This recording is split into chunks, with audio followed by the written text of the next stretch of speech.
This is Jackie, and I'm here with Walker Lukens. Day 2 of Bonnaroo, enjoying some sunshine. Have you been able to catch some sets yet? You know, not a lot. I saw July Talk last night and Turquoise, and went to a crazy party way out in the camp that Jason from Cherub DJ'd. Nice. But today I've been too busy. We played, and then I've been, walking around talking to people and stuff. But I am very excited to see this woman play tonight. Her name is Angelique. Yes. Do you know who I'm talking about? Yeah, I know exactly who you're talking about. At that tent. She's doing like a West Africanized version of Remain in Light, the Talking Heads record. So I'm super excited about that. Yeah, I was listening to the press conference while we're in earlier. Yeah, it sounds amazing. I cannot wait to hear that. It's one of the great things about Bonnaroo, one, the weather this year, but like just the wide array of genres that are available at this show. Like I think a lot of people think, oh, it's probably bluegrass or country or indie, and it's like, yes, but it's so much more. Yeah, definitely. I mean, I think it seems like it's shifted from sort of more of a jam band Americana thing over the years, but there's a really good representation of musical taste here. Everyone can get something that they like. Yeah. Describe the sound on your recent EP, Ain't Got a Reason. I think it's if fans out there haven't heard of it yet, how would you describe it? You know, my bass player Grant likes to call it blue-eyed soul from the future. I think that's a good description. Nice. Yeah. What's the one song you hope new listeners hear? I hope they check out Where is Thunder Road. And so how is it different or an evolution from Devoted? You know, I made Devoted, it was just me and the producer I was working with in a basement in New York, and we were making a very moody singer-songwriter record, and the music I've been doing with these guys, it's supposed to be on stage. You're supposed to see it live. It's a lot more energetic. I think it's rooted in the same stuff, but it's a lot more high energy. So what's influencing your songwriting process now?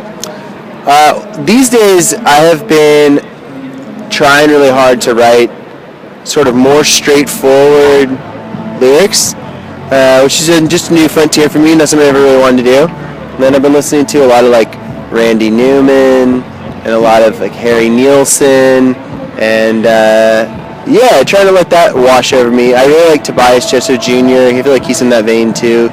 Just this sort of, and Kurt Vile, like more simple approach and simpler stories and stuff. That's really been where I'm at. Excellent. How has Spoon's Jim Eno been a positive influence on your work?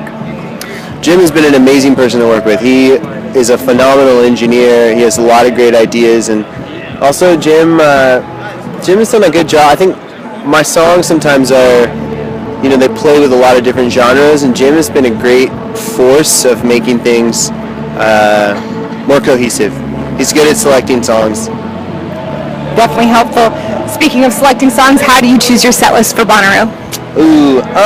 For Bonnaroo, we basically wanted to do the stuff that would hit the hardest, the quickest. So we went with a pretty high energy rock set. I like that. Do you prefer the outdoor festivals like this or a more intimate club gig? I like them both for different reasons. I like the indoor ones because they're really intimate and you can push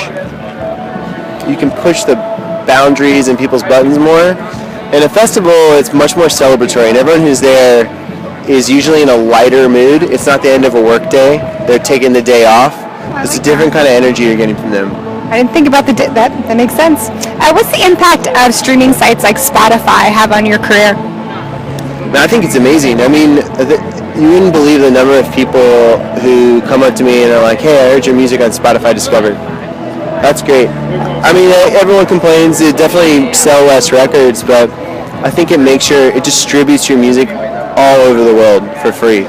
So I really like streaming sites. Access is good. Yeah, I think access is good.